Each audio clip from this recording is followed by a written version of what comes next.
On the campus of Hood College in Frederick, Maryland, there is one particular residence hall with a dark and troubling past, full of unexplained questions. The only logical explanation can be considered paranormal.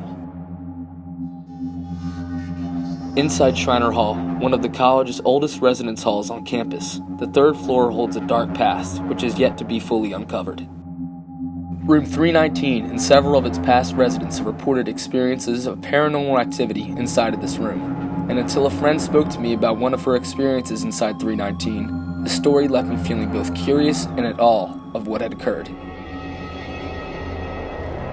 So it was during the week and I had an 8 a.m. class, and so I came back to my dorm room to take a quick nap before my next class, and my roommate wasn't there at the time, so it was just me in the room.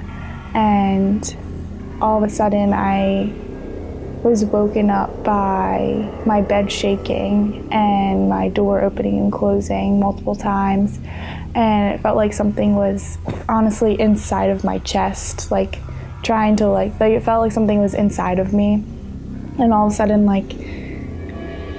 it just came out of my chest, and I woke up and I left the room and ran into my friend's room right next door. She just told me about what happened to her that day, and it freaked her out, and I knew she wasn't lying or joking by the way she was crying to me, and she just didn't want to be in the room, and we left right after that. Once I came back in, the room was freezing, and it was a really hot day too, and the window was open and it was really humid, and the air wasn't on. It was really cold, and it just felt kind of foggy in there too. Our next door neighbor, Sophie Lehman, was there as well, and the first thing they asked was if I felt anything weird in the room, and if I can recall back, I didn't feel anything weird. I just weird the mood, seeing my roommate cry, but it was kind of darker than usual. I don't know. I just thought it was kind of strange. Was this the only incident that happened? I heard people who lived there before have gotten scars and scratches on them or bruises when they woke up.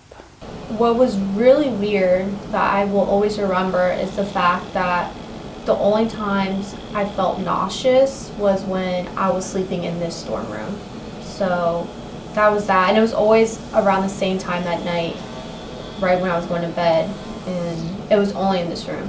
If I was next door in Sophie Lehman's room or any other places in the building, I was perfectly fine. After listening to Kara's story and Gabby's account of the attack, I decided to do some investigating of my own. My research led me here to Broadbeck Hall, another one of the oldest buildings on campus. After conducting a Google search, I found an article in the Baltimore Sun about a police investigation of a suspicious death of a female student inside of her dorm room at Hood in 2005. The student, Rebecca Sullivan, was a member of the Hood Chamber Singers and choir at the academic institution. After hearing of stories circulating around campus that Broadbeck Hall was haunted, I quickly put two and two together and formed a theory of my own. Could this entity that attacked Kara inside her room in Shriner Hall be Rebecca? Without any other evidence to go off of, and deciding not to contact the school administration about Sullivan's tragedy, I figured the plausibility of the case and my own personal theory on the matter had enough grounds to consider the link between the occurrence in room 319 and the suspicious death of the female student at the college as probable. Regardless, further investigation will be needed to further understand the paranormal occurrences that have happened in Shriner Hall, but until then, the truth remains a mystery.